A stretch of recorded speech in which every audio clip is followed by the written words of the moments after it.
Okay. Hello, my name is Lloyd Cornelius Porter. I am the owner of Bread Stye Inc., which is a corporation. Me and my wife founded it back in 2004. We are long time. We've been in Bedford-Stuyvesant for about 12, almost 13 years.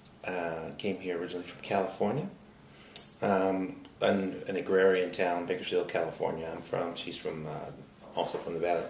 San Jose, Monterey, which is large, and they produce all kind of stuff. We are a cornucopia of production ourselves, so we're used to relating directly, to the land.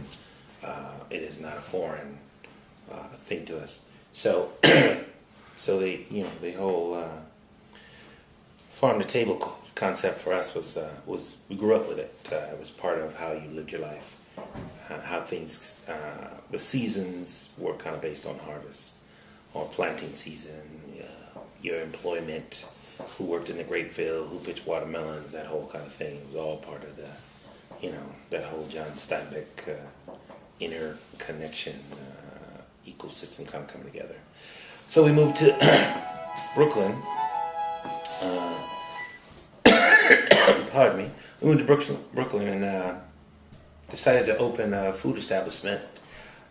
One, out of necessity. There were no places you could get coffee, other than, say, bodega coffee. So you couldn't get premium coffee, lattes, chais, and the like, or teas, any of that kind of stuff, other than Lipton when we first opened up.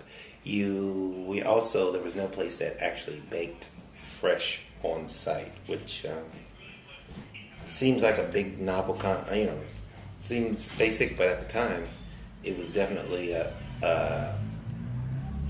was uncommon.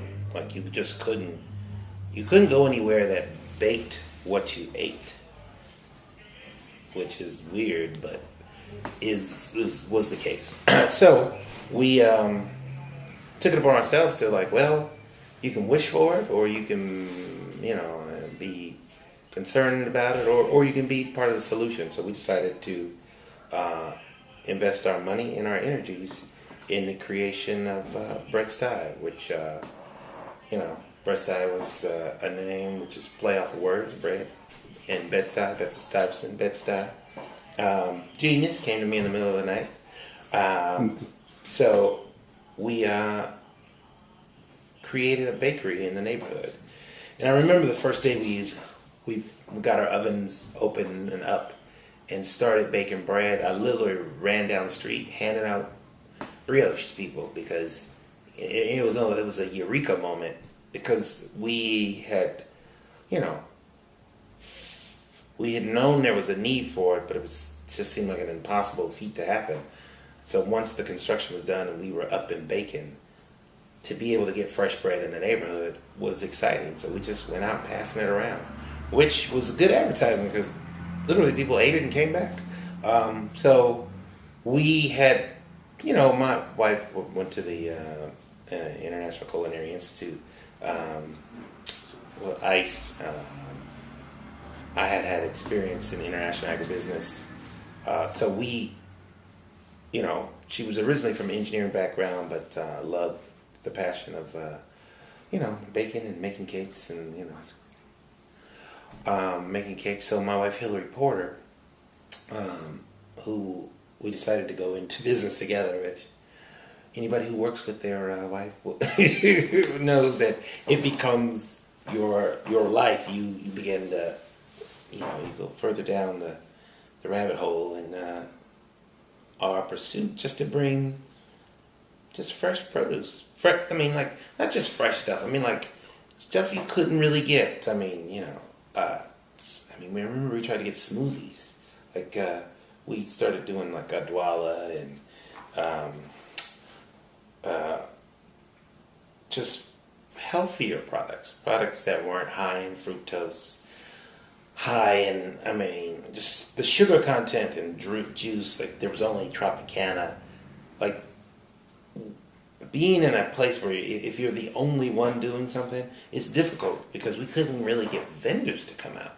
Like, it's not that there's a two-pronged problem. Like, you have to create a palette for it. The second problem is you might not be able to get the product. So we had to go to great lengths just to get basic stuff. Just get like apple cider, which, I mean, you live in New York State, upstate New York, huge on Macintosh apples. The apple cider at every, green market in town. But trying to get that in Bedford-Stuyvesant was like, it's like trying to go, shipping in a Hope Diamond every week. It was crazy. Like, I had to go get the ice chest and, drive to get it and bring it back and store it. So, so you wouldn't run out. You had to time it. But the palette started to, increase, and people just wanted different stuff, things they were used to getting once they went into the city to work. So we were just trying to bring some of those comforts of the city that often people have back to Bedford-Stuyvesant, just allowing, quality of life, added value things. And trying to bake with as simple as products as we could. Banana bread, pumpkin bread, apple cinnamon raisin, apples, sugar, flour. So, keep it simple. We did some, we make some bread with bulgur wheat and, try to use less just white flour. Just trying to add to it. We weren't in any way an organic bakery or anything like that. We weren't Amy's Bread, but we were definitely trying to just supply some of the needs of what we had, in our community. So, along with the food education, there was a component that we often tried to just kind of educate the youth on where their food comes from. Often they don't know. So we were in the process of trying to teach the craft of bread making as the science of baking, not just you might love cake, but how do you get to cake? How does it all work? What happens when eggs and sugar and you beat them at a certain rate and temperature? What is the cause and effect? Does it fluff up? Does it what level of heat needs to be maintained to make a souffle rise? So we tried to explain the science of it because it is a science. So that's kind of now what we're kind of going into. Like, how do we create not just? I mean, it's kind of like I used to be in Future Farmers of America, and a lot of the push in Future Farmers is their whole quest is to create future farmers, people who want to go into the farming industry. So for us, as bakers, our thing is how do we not just supply the needs of people, but not just how do you teach, how do you give a man fish, how do you teach a man to fish?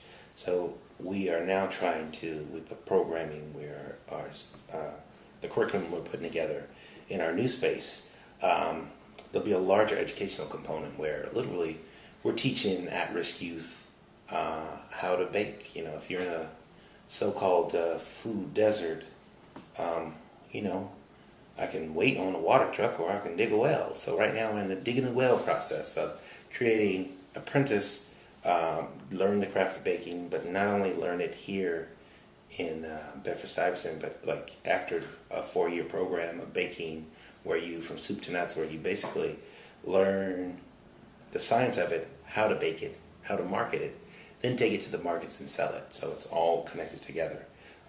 So from the oven to literally to the table, to the consumer. So that process is literally up and running. We should be up very soon.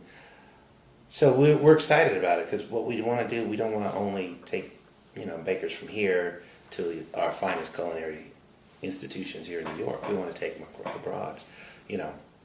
A young man learns, how to break eggs open without putting shells in the bowl at 12, and by the time he's 20, he's at Cordon Bleu School working with the finest chefs on a scholarship and really seeing that the education of food and nutrition can be an occupation and a career that will take him off the block and put him on any block in the world.